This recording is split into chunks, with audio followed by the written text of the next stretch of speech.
Itoophiyaan biyya qabeenya turizimiitiin hedduu badhaatu taatus damichaan hanga ammaatti faayidaa dinagdee argamu malu argachaa hin turre. Bakkeewwan hawwata turizimii biyyattiin qabdus kunuunsii fi eegumsi barbaachisu taasifamuu fi dhabuurraa kan ka'e sadarkaa baduurraa ga'anii turan. Kanaaf agarsiistuun immoo masaraa Faasil yoo ta'u jijjiiramaa asitti mootummaan xiyyeeffannoo damichaaf kenneen bifa adda ta'een aareffameetu jira.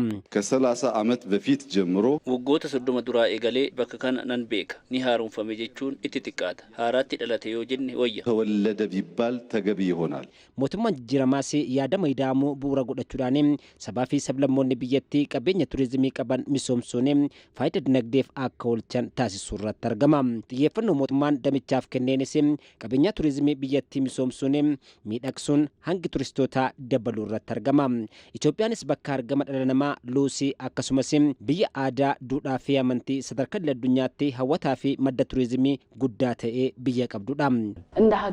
Akka biyyaatti biyyoonni hedduu walitti dhufuun qabeenya isaan qaban Itoophiyaan qofaasheetti qabattee jirti.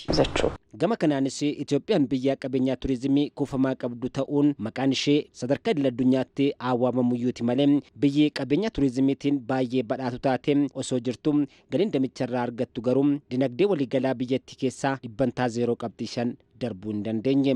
Itoophiyaan biyyoota Afrikaa keessaa qabeenya turizimiitiin biyya jalqabaa taatus galii isheen damicharraa argattu garuu barootaa fi biyyoota hawwata turizimii gad aanaa qabanii gadi bu'ee tureera.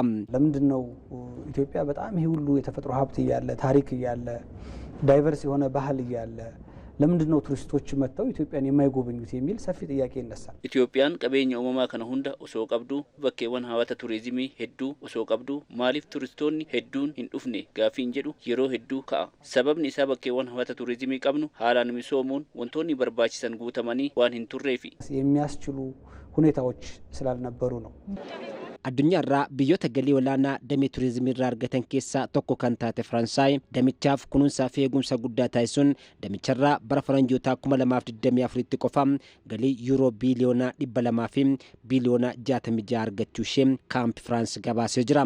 Biyyattiin baruma faranjoota 2024ttis turistoota miiliyoona 100 kan keessummeessite yoo ta'u faallaa kanaatiin biyyoonni Afrikaa immoo baruma wal fakkaataa kana keessa turistoota miiliyoona 74 qofa keessummeessuu danda'u. Usaanii Farzer Afrikaan gabaasee jira. Itoophiyaan dameewwan dinagdee ishee keessaa turizimii tokko taasisuudhaan hojii erga eegaltee jijjiiramoota gaarii galmeessuu irratti argamti.